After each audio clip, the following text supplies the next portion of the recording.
doctora. Ya.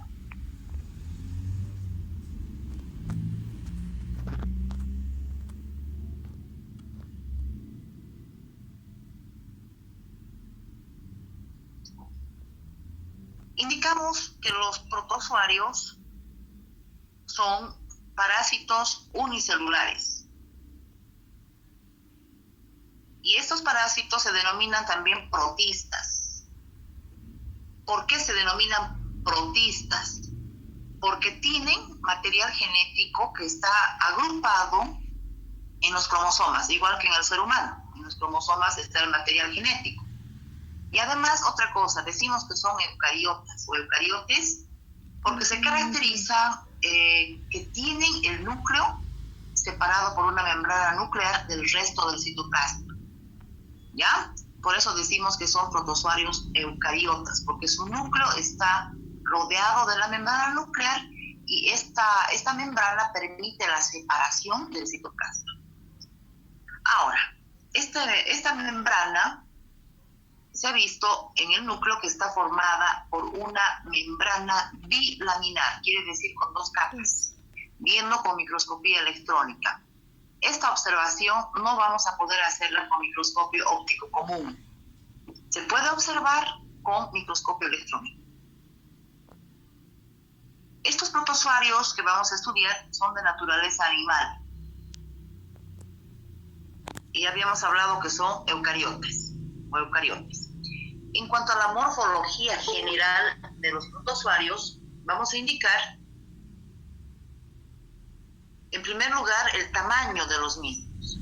El tamaño de los protozoarios es muy variable dependiendo de la especie y del género de protozoario. En algunos casos existen algunos protozoarios de vida libre que pueden ser visibles a simple vista. Por ejemplo, el paramecio, que es un ciliado que realiza vida libre. La gran mayoría de los protozoarios que van a parasitar al ser humano son microscópicos, por lo tanto no se van a poder observar si no utilizamos el microscopio, ya que miden en micrómetros o micras.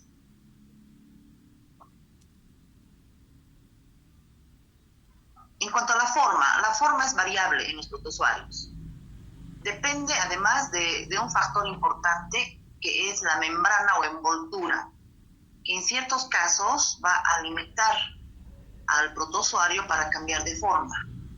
Existen algunas características de unos protozoarios que presentan una membrana rígida donde no van a poder cambiar de forma. Sin embargo, hay otros que presentan una membrana menos rígida. Vamos a ver a qué se debe esta rigidez o esta flexibilidad para que el protozoario pueda adquirir diferentes formas.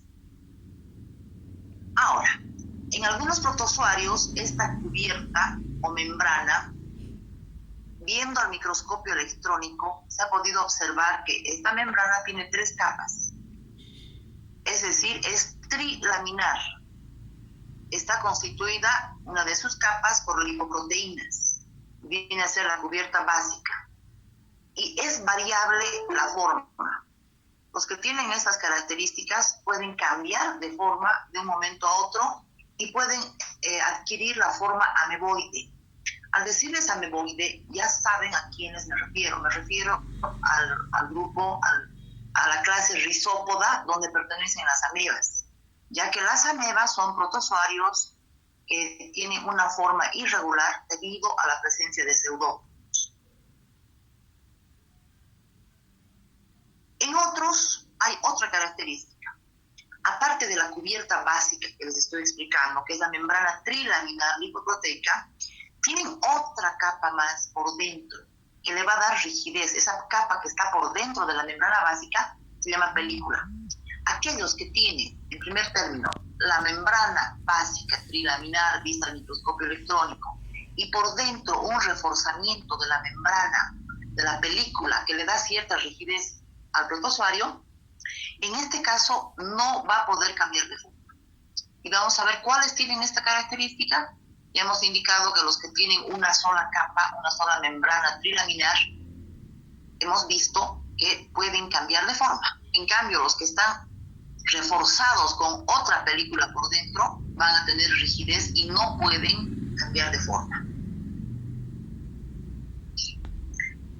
Como ya les dije, un gran número de protozoarios se caracterizan porque van a cambiar de forma durante alguna etapa o fase del ciclo evolutivo.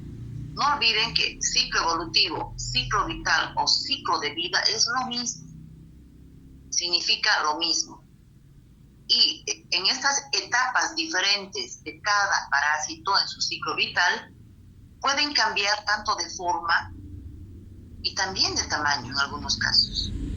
Ahora, todos estos cambios van a estar asociados a dos tipos, a dos factores que van a condicionar al protozoario para que cambie de forma o de tamaño. Estos dos factores son el polimorfismo, que significa poli, viene del griego que significa muchos, y morfos significa forma, muchas formas, y el pleomorfismo. Acá hay una diferencia, también hay variación de formas. En el primer caso, en diferentes fases del ciclo, el parásito adquiere diferentes formas. Y en el pleomorfismo también el parásito puede cambiar de forma, pero ya no depende de las fases del ciclo, sino que depende si está alojado en un hospedador vertebrado o un hospedador invertebrado. De acuerdo a dónde se encuentre hospedado el parásito, en ese caso va a cambiar de forma. Polimorfismo. Está asociado, como ya les indiqué, a diferentes estadios del ciclo evolutivo. Ahora, los protozoarios, en su gran mayoría, tienen tres formas parasitarias, que son prequiste, quiste y trofozoito. En la gran mayoría, me estoy refiriendo a los protozoarios intestinales. Ahora, de una forma general, podemos indicar que los trofozoitos o formas trofozoicas se reproducen asexualmente y son las formas activas, son las formas vegetativas. No se olviden, los trofozoitos son las formas activas o vegetativas. Ahora, hay otra forma parasitaria, como les dije, ¿no es cierto? Hemos empezado por el trofozoito. Las formas quísticas son las formas de resistencia o de reposo. Y acá, en las formas quísticas, tenemos dos clases. Tenemos el prequiste por una parte, que es el quiste inmaduro, y por otra parte, tenemos al quiste maduro. Cuando un protozoario presenta las dos formas parasitarias, es decir, quiste y trofozoito, la forma infectante para el ser humano y para los animales va a ser el quiste. Siempre va a ser el quiste. Y obvio que tiene que estar maduro. Ahora, hay protozoarios que no tienen quistes, tienen trofozoitos solamente. Entonces se supone que esos trofozoitos van a ser las formas infectantes. Ahora, también se ha visto en cuanto al polimorfismo, existen formas sexuales. Hemos indicado las formas trofozoicas asexuales. Hay otras formas sexuales o gaméticas. También existen formas sexuales en los protozoarios. Al decir gaméticas, nos estamos refiriendo a los gametos, igual que en el ser humano, ¿no? Cuando decimos gameto femenino, gameto masculino, nos referimos a los gametos maduros. Y si son formas sexuales inmaduras, se van a llamar gamontes. Se va a utilizar el sufijo ontes para cualquier gameto inmaduro. Por ejemplo, si les digo un merozoito inmaduro, se va a llamar meronte. Un esporozoito inmaduro se va a llamar esporonte. Un esquizonte inmaduro se va a llamar, bueno, en este caso no hay cambio, se va a llamar esquizonte, que significa célula sexual inmadura. Algunos parásitos hacen los dos tipos de reproducción. Por una parte, la reproducción asexual en una primera fase y por otra parte, la reproducción sexual. Bueno, aquí indica las formas sexuales o gaméticas son las subsiguientes a un proceso sexual. Y como les dije, depende del tipo de célula. Aquí el caso de un esporozoito inmaduro se va a llamar esporonte. Y además, los esquizontes, como habíamos indicado hace rato, son los que intervienen en la multiplicación en la fase asexual. Son los responsables de la multiplicación asexual en algunos parásitos. Nos referimos a pleomorfismo. El pleomorfismo hemos indicado es cuando los protozoarios cambian de forma, pero ya no como en el anterior caso, dependiendo de la fase del ciclo de vida. Aquí van a cambiar de forma de acuerdo donde se encuentren. Si están alojados en un hospedador intermediario, van a ser una forma. Y si están alojados en un hospedador definitivo, van a cambiar de forma. Eso vendría a ser el pleomorfismo. Y aquí nos estamos refiriendo específicamente al trofozoito. Por ahora vamos a referirnos al trofozoito, que es la forma móvil vegetativa. El quiste no, el quiste es de reposo o resistencia, no va a cambiar de forma. El trofozoito es el único que va a cambiar de forma, porque es la forma vegetativa. Vamos a pasar a complejidad estructural y estudiamos a las organelas. Estas organelas pueden encontrarse en diferentes células, no solamente en las células de protozoarios, pueden estar en diferentes células de origen animal o de origen vegetal. Y vamos a describir las más importantes que se encuentran presentes en las células de los protozoarios. Como son unicelulares, ustedes se preguntarán cómo cumple tantas funciones un protozoario si es unicelular. ¿Qué quiere decir esto? Una sola célula. Entonces, en este caso, las organelas, vamos a definir luego qué son las organelas, son las encargadas de cumplir diferentes funciones. Por ejemplo, algunas funciones locomotoras se refiere a la forma de moverse de los protozoarios. Algunas organelas cumplen la función locomotora. Por ejemplo, en las amebas, los pseudópodos son las organelas que van a realizar la función locomotora. En los flagelados, los flagelos. En los ciliados, los cilios. En otros que no tienen ni cilios, ni flagelos, ni pseudópodos, ustedes se preguntarán cómo se mueven. Tienen otras formaciones que se ven solamente con microscopía electrónica, que se llaman microtúbulos subpeliculares. ¿A quiénes me estoy refiriendo? A los apicomplex. Por ejemplo, ¿quiénes están en este grupo? Plasmodium, Toxoplasma, Cryptosporidium, Isospora, Ciclospora. Ellos se mueven a través de los microtúbulos subpeliculares, que solamente son visibles con microscopía electrónica, y para hacerles una comparación, que se acuerden, se mueven igual como se arrastra un caracol o una babosa, gracias a los microtúbulos subpeliculares. Ahora, otras organelas cumplen función digestiva, como las vacuolas digestivas, excretoras. Otros cumplen funciones sensoriales. Otras organelas cumplen función reproductora. Y vamos a ver paso a paso cuáles son. Definimos lo que son organelas. Son formaciones citoplasmáticas muy particulares y que cumplen diferentes funciones vitales. ¿Qué quiere decir vitales? De mucha importancia para la vida celular. En cambio, en los metazoarios no sucede esto, porque los metazoarios son pluricelulares, tienen muchas células. Es decir, los metazoarios tienen órganos, o tienen órganos bien formados en algunos casos, o tienen en otros casos muy rudimentarios. Al decir rudimentarios me estoy refiriendo a que no están desarrollados.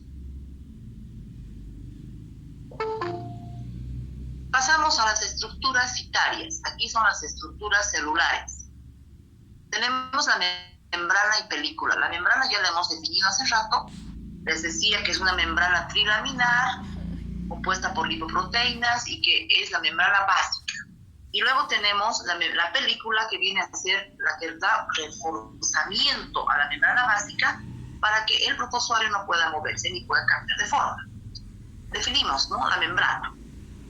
La membrana plasmática es idéntica a la de todas las células eucariotas. Ya hemos definido lo que son células eucariotas. Viendo al microscopio electrónico, es trilaminar, compuesta por 3 capas. Las 2 capas externas son lipoideas, de constitución lipídica. Viendo al microscopio electrónico, son densas a los electrones. Ahora, la capa intermedia es transparente. No es densa como las 2 anteriores, ¿no? Las 2 externas. La intermedia es transparente a los electrones y tiene otra composición química. Funciones de la membrana plasmática. En primer lugar, protección. Va a proteger a la célula del protozoario. Además, va a conservar la integridad del citoplasma. Porque si no hubiera esta membrana, el citoplasma se va, podríamos decir, es como si se abriera la célula y el citoplasma, digamos, se va a disgregar. En cambio, gracias a esta membrana, se conserva la integridad del citoplasma. Además, es una membrana, no es compacta, es una membrana porosa. Por lo tanto, van a penetrar los nutrientes al interior de la célula y también pueden salir del medio interno del protozoario hacia el exterior. Existe un intercambio de moléculas que entran o que salen por esa membrana. Además, es flexible. Permite que el parásito, en este caso las amebas, hemos indicado como ejemplo, puedan moverse libremente, son flexibles y además pueden alimentarse. Gracias a estos pseudópodos pueden realizar 2 mecanismos para alimentarse. Por una parte tenemos la fagocitosis. Fagocitosis significa el englobamiento de partículas sólidas para su alimentación. Estamos hablando de la alimentación. Y la pinocitosis es el englobamiento de partículas líquidas. Entonces, por estos 2 mecanismos, el protozoario puede fácilmente realizar su alimentación. Por otra parte, estas partes en el protozoario, como ya les dije, los pseudópodos, en algunos, no vayan a pensar que todos tienen pseudópodos, son un grupo de parásitos. Por ejemplo, las amebas, que se mueven por pseudópodos, les va a permitir esta característica de tener pseudópodos, que esta palabra viene del griego. Pseudo significa falso, podos significa pies, es decir, tienen falsos pies y gracias a ellos se pueden desplazar. Hemos dicho quiénes, los rizópodos o amebas. Vamos a hablar de la película, que es la parte que, digamos, va a reforzar a la membrana básica, que está por dentro. Es más resistente, condiciona la conservación de la forma del protozoario. ¿Qué quiere decir esto? Que no le permite cambiar de forma. Es una membrana rígida, no es flexible. ¿Y dónde se localiza? Debajo de la membrana plasmática basal o básica, en la cara interna. Pasamos al citoplasma y vamos a estudiar al tipo de protozoarios que les mencioné, a los rizópodos, que son las amebas. Se caracteriza este grupo de protozoarios por tener 2 tipos de citoplasma. Un ectoplasma, que es el citoplasma externo, y un endoplasma, que es el citoplasma interno. Vamos a explicar las características de cada uno de estos citoplasmas. La matriz citoplasmática, que es la parte, digamos, donde se encuentran todos los nutrientes, organelas, células, etc., está en la parte central. Es la parte central de la matriz citoplasmática. Y está formada por gránulos, por filamentos, en ese medio que parece un coloide. En palabras sencillas, parece una gelatina. Y ahí dentro están organelas, células, bacterias, nutrientes, vacuolas, etc. Esto vendría a ser una característica del endoplasma o citoplasma interno, que es granuloso. Aquí estamos indicando eso. Por otra parte, en estas 2 zonas, hemos dicho que el citoplasma interno o endoplasma contiene la mayoría de las organelas que están en suspensión en esa especie de coloide, solamente se va a observar con microscopía electrónica. No vayan a pensar que cuando vayamos al laboratorio, ojalá sea pronto, yo les voy a mostrar organelas con el microscopio óptico. Eso es imposible. No voy a poder hacerlo. Necesitamos microscopios de mayor poder de resolución. Por ejemplo, el microscopio electrónico nos permitiría ver diferentes organelas. Por decirles algo, los ribosomas, el retículo endoplásmico, las mitocondrias, solamente podemos ver con microscopía electrónica. Bueno, acá remarcando que el endoplasma tiene una característica granulosa, porque está en suspensión en el coloide muchas organelas y muchas células y nutrientes. La capa externa del citoplasma se llama ectoplasma. ¿Y cómo se forma el ectoplasma en las amebas? En las amebas, ese citoplasma externo, y gracias a este ectoplasma se forman los pseudópodos. Entonces, al decir falsos pies o pseudópodos, ¿cómo se forman? Por las prolongaciones del ectoplasma o citoplasma externo, que tiene una característica contraria a lo que es el endoplasma. Es decir, el ectoplasma es hialino, más o menos refringente, es límpido, en otras palabras. No es granuloso como el endoplasma. Bueno, aquí tenemos fotitos, dibujos de un trofozoito, en este caso entamueba histolítica. Este es el pseudópodo. Aquí tenemos hematíes o glóbulos rojos. Les adelanto que entamueba histolítica es la única ameba que engloba glóbulos rojos porque es una ameba hematófaga. ¿Qué significa esto? Que se alimenta de sangre. Aquí está el núcleo. La parte central es el cariosoma, en este caso es cariosoma céntrico. Aquí tenemos también el ectoplasma, que viene a ser esta prolongación, y aquí el pseudópodo. ¿De dónde nace el pseudópodo? De una prolongación del ectoplasma, ¿no? Y el endoplasma, como ustedes ven en el dibujito, es granuloso. ¿Ya? Aquí tenemos los quistes. Bueno, no vamos a ver los quistes ahora, porque estamos estudiando las formas móviles o trofozoitos. Y aquí tenemos un dibujo del núcleo. Este mismo núcleo está dibujado acá en grande. Cariosoma central, y estas cositas negras que ven aquí, estos rebordes negros, vienen a ser los gránulos de cromatina. Ahora, en la última capa, es decir, en la ectoplásmica, pueden existir esas formaciones filamentosas o fibrilares que ya les dije hace rato, que se llaman microtúbulos subpeliculares. Pero esta característica no está en todos los usuarios. No está, por ejemplo, en los flagelados, ni en los ciliados, ni en las amebas, porque ellos se van a mover por pseudópodos, flagelos o cilios respectivamente. Está presente en los apicomplexa, que se arrastran como caracoles, como babosas, y estos microtúbulos subpeliculares se ven solamente con microscopía electrónica. Hemos dado ejemplos hace rato. ¿A qué grupo pertenecen estos parásitos? A la apicomplexa. ¿Quiénes son? Les voy a dar dos ejemplos. Plasmodium, Toxoplasma gondii. Y en este caso va a cumplir la función de un refuerzo a la pared del cuerpo del protozoario.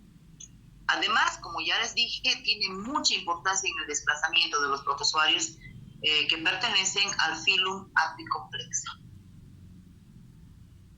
Organelas citoplasmáticas. Vamos a definir. Estas organelas también están presentes en otras células, ya sea de origen animal o de origen vegetal.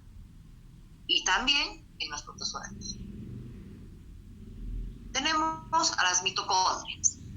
¿Qué son las mitocondrias? Son organelas en las cuales se emplazan enzimas que van a dirigir procesos bioquímicos. Por ejemplo, el ciclo de fosforilación oxidativa. Ustedes han llevado bioquímica, y si no han llevado, van a estudiar lo que significa este proceso bioquímico que se llama la fosforilación oxidativa, que interviene en los procesos de respiración, ¿no?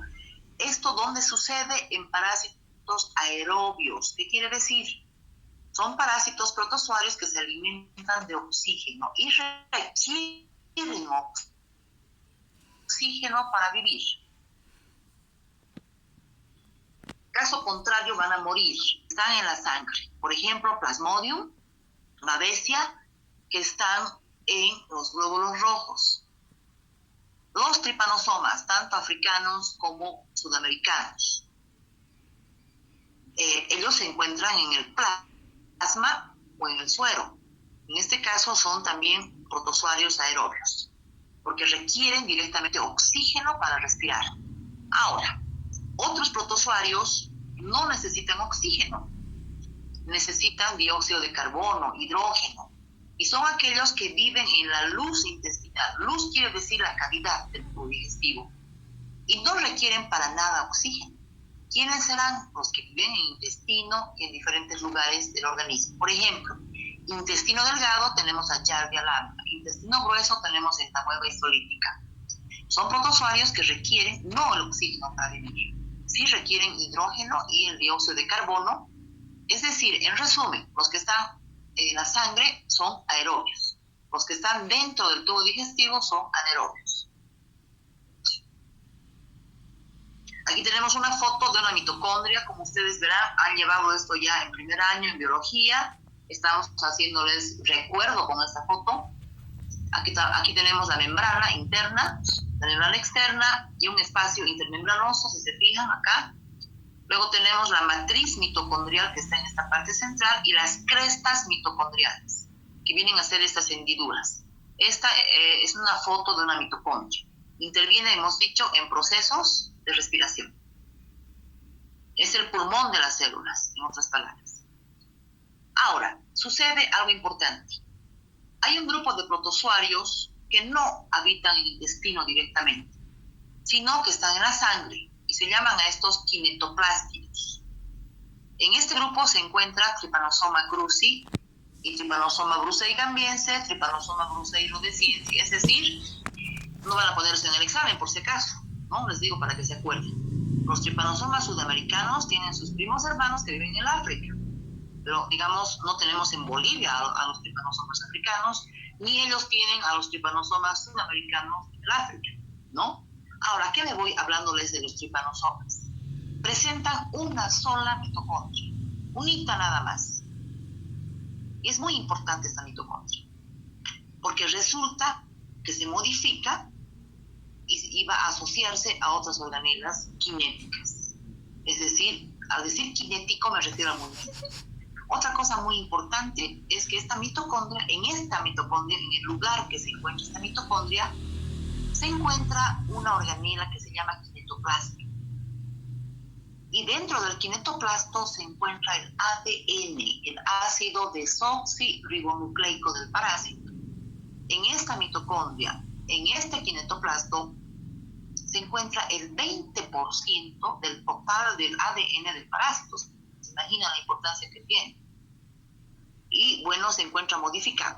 Es una característica de los kinetoplásticos, ¿no? En este grupo, les vuelvo a decir, se encuentra trypanosomas, todos los trypanosomas.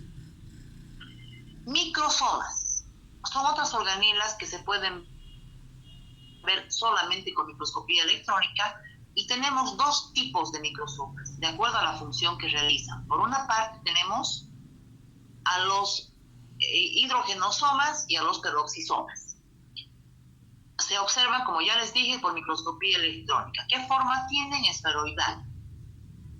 ¿Qué cosa encierra la membrana? Una matriz densa, granulosa. ¿Y qué nombres reciben? Diferentes nombres de acuerdo a la función. Y tenemos los peroxisomas. Como ustedes son mis colegas químico-farmacéuticos, bueno, porque yo soy bioquímica y química y farmacéutica, ¿no? Al decir peroxisomas, les da la idea del peróxido de hidrógeno, ¿no es cierto?, que es el agua oxigenada. Entonces, estos peroxisomas, ¿qué función van a cumplir? Facilísimo de deducir. Van a descomponer el agua oxigenada o peróxido de hidrógeno en dos moléculas. Por una parte oxígeno y por otra parte agua. ¿Y dónde se va a encontrar el oxígeno? Eso ya saben ustedes. En los protozoarios aerobios. Ahora, los hidrogenosomas no requieren de oxígeno. son típicos de los parásitos protozoarios anaerobios. ¿Qué cosas requieren? Hidrógeno. Por esa razón se llaman hidrogenosomas. Aquí tenemos una fotito bien bonita de los peroxisomas. Contienen además abundante cantidad de enzimas que intervienen en diferentes procesos. ¿Cuáles serán esas enzimas? Peroxidasa, catalasa, de aminoácido oxidasa y la urato oxidasa. Fíjense acá. Es una fotito donde se observa de esta forma, por microscopía electrónica, a los peroxisomas.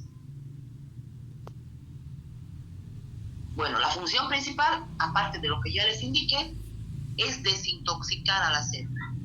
Cumple la función de detoxificación celular. ¿Se imagina la importancia de los peroxisomas? Transforman las sustancias tóxicas en sustancias no tóxicas para el organismo, para la célula. Tienen enzimas, como hemos dicho hace rato, ¿no? Los lisosomas contienen enzimas digestivas, son otras organelas también, otras enzimas, ¿no? Y principalmente van a destruir bacterias, ¿no? Porque ustedes saben que bacterias y virus están recubiertos. En el caso de los virus, el coronavirus, acuérdense, está recubierto por una capa lipídica, ¿no es cierto? La cápside, ¿de qué se llama? En cambio, las bacterias están recubiertas por proteínas. Entonces, lisosomas van a destruir esas cubiertas. ¿Para qué? Para que tanto bacterias como virus no ingresen a las células. O sea, los peroxisomas y los lisosomas son de vital importancia. Hidrogenosomas. Aquí tenemos otra foto de hidrogenosomas.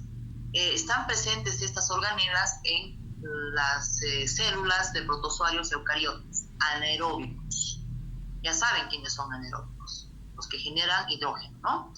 Más o menos mide 1 micrómetro, presentan doble membrana, comparten con las mitocondrias ancestralmente. ¿Qué quiere decir esto? Que provienen de las mitocondrias. ¿Quiénes están en estos grupos que presentan hidrogenosomas? Las tricomonas, aquí está, hay un error de dedo, se escribe trichomonas, se lee tricomonas, que están en cavidades. Por ejemplo, tricomonas vaginalis está en la vagina, en la uretra. Tricomonas hominis está en intestino grueso. Tricomonas tenax están en la cavidad bucal. Los ciliados, como Balantidium coli, está en intestino grueso. Y bueno, ambos son anaerobios, no requieren de oxígeno. Y también los hongos, les cuento. Los hongos tampoco requieren de oxígeno. Por lo tanto,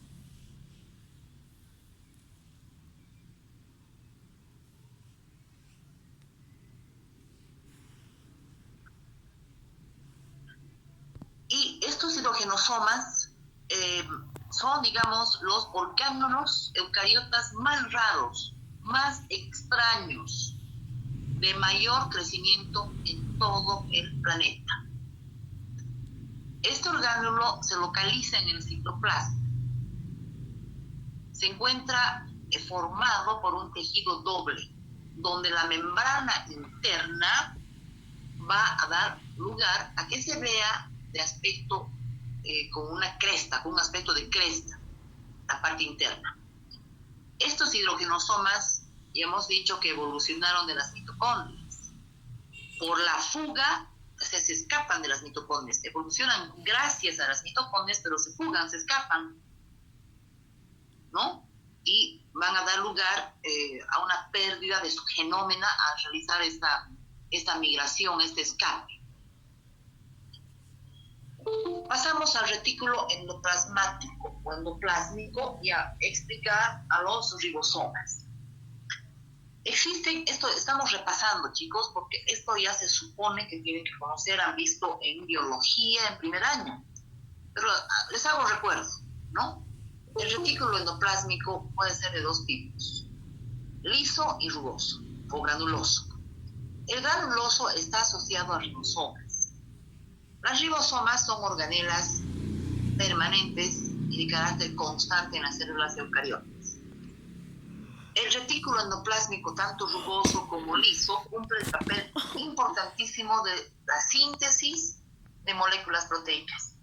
Entre ellas, las que tienen enzimas, las que cumplen funciones enzimáticas y que van a intervenir en los procesos metabólicos.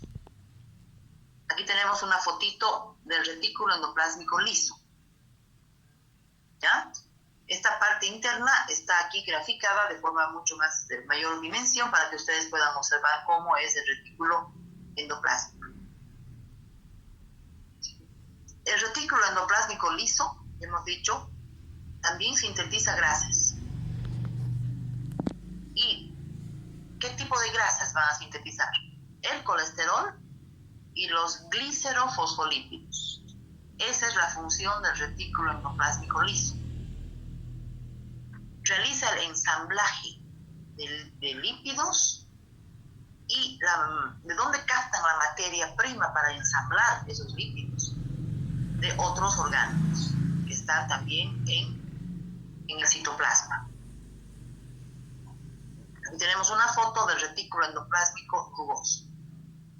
Fíjense, aquí está la membrana nuclear, aquí está el núcleo, aquí tenemos los poros de la membrana nuclear, y estos puntitos negros que se ven acá son los ribosomas, que están pegados, adheridos al retículo endoplásmico rugoso. El retículo endoplásmico rugoso también se llama ergastoplasma, por si acaso. ¿Y se encarga de qué? Del transporte y síntesis de proteínas de secreción, ¿no? O de las proteínas de membrana. Ellos son los transportadores de estos nutrientes. Y existen retículos solamente en las células eucariotas, por si acaso. Y también en las células nerviosas que reciben el nombre de cuerpos de Nist. Las células nerviosas. Me estoy refiriendo a las células del sistema nervioso, ¿no?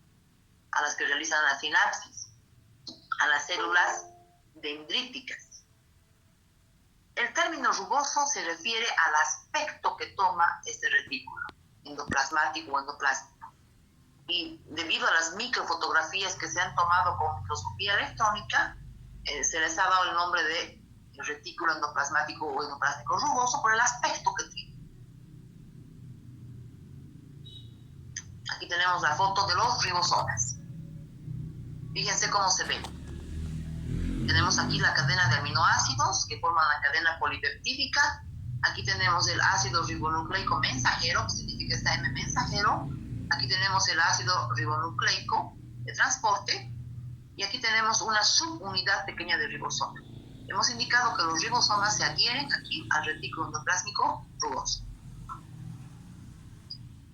Son complejos supramoleculares los ribosomas, de ácido ribonucleico y proteínas ribosómicas. Son la máquina molecular muy importante y que está presente en todas las células. Son los centros celulares de traducción que hacen posible la expresión de los genes. ¿Se imaginan la importancia que tienen los ribosomas? Gracias a los ribosomas se van a transferir las características genéticas en los seres vivos. Pasamos al núcleo. El núcleo varía en estructura, en número, en tamaño, de acuerdo al tipo de parásito, ¿no? Por ejemplo, en las células eucariotas está bien diferenciado. Hemos dicho, ¿por qué? Porque tiene membrana nuclear. Si no, sería pues una masa granulosa, ¿no? Amorfa, no tendría ningún tipo de distinción, se vería una masa uniforme amorfa. En cambio, teniendo la membrana nuclear, se puede distinguir fácilmente el núcleo del citoplasma.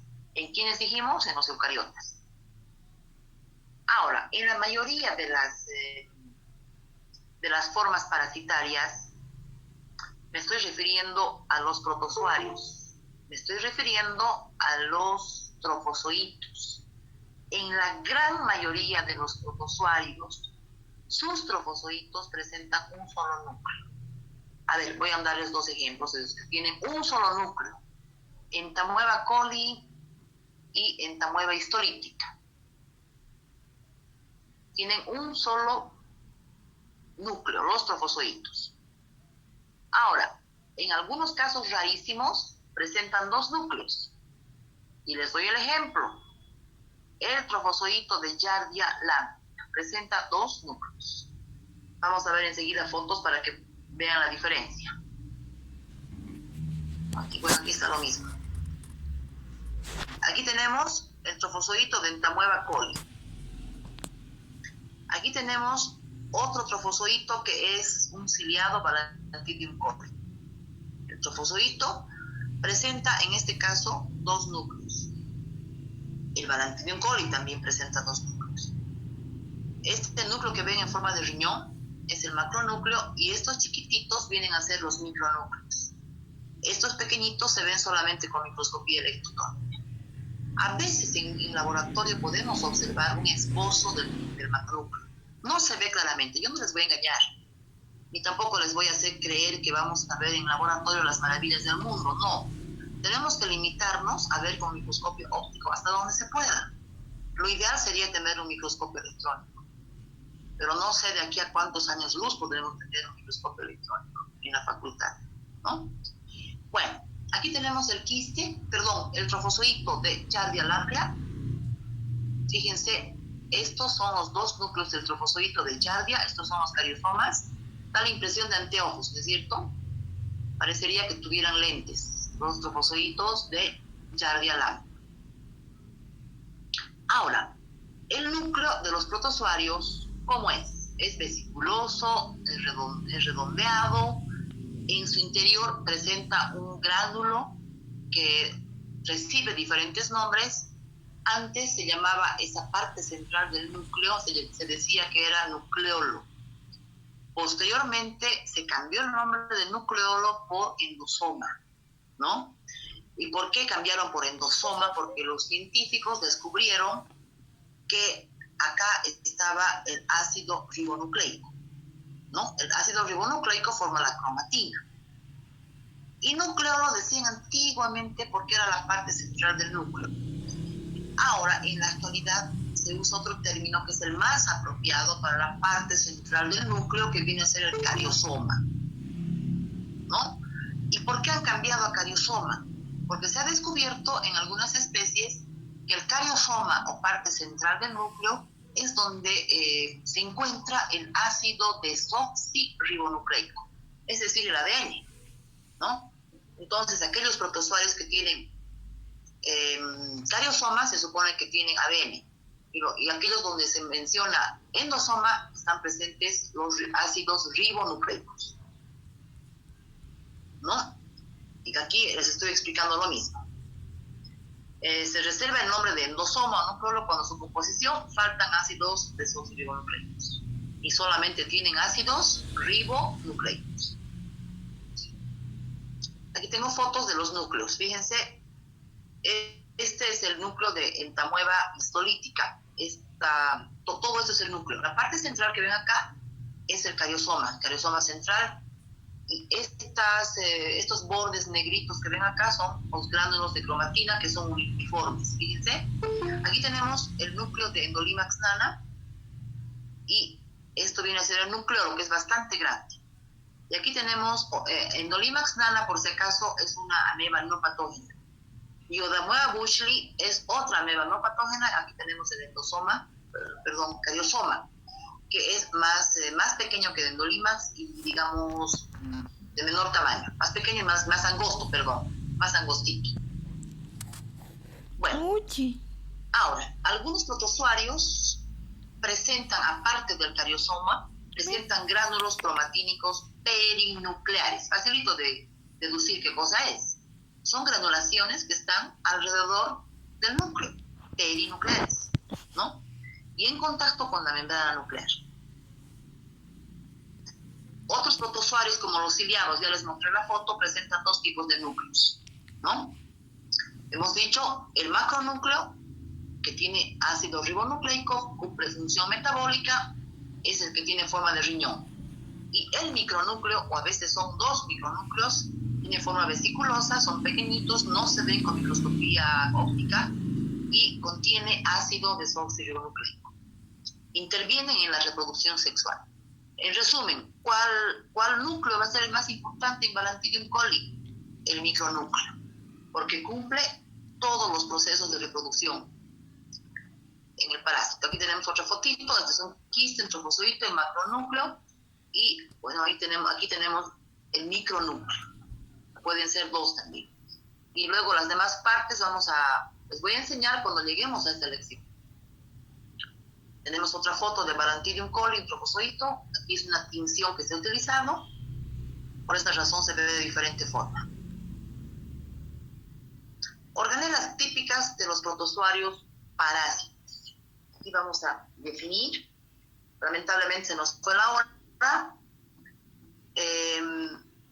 La siguiente clase, que vendría a ser el día lunes, bueno, vamos a charlar enseguida. Vamos a quedar aquí, me van a hacer recuerdo. Organelas típicas de los protozoarios, de los parásitos, ¿no? Acá, digamos, no tienen todas las células, solamente tienen los protozoarios. Y aquí vamos a estudiar todas las características. Bueno, ahorita vamos a quedar ahí, chicos, y vamos a hablar un minutito más, por favor.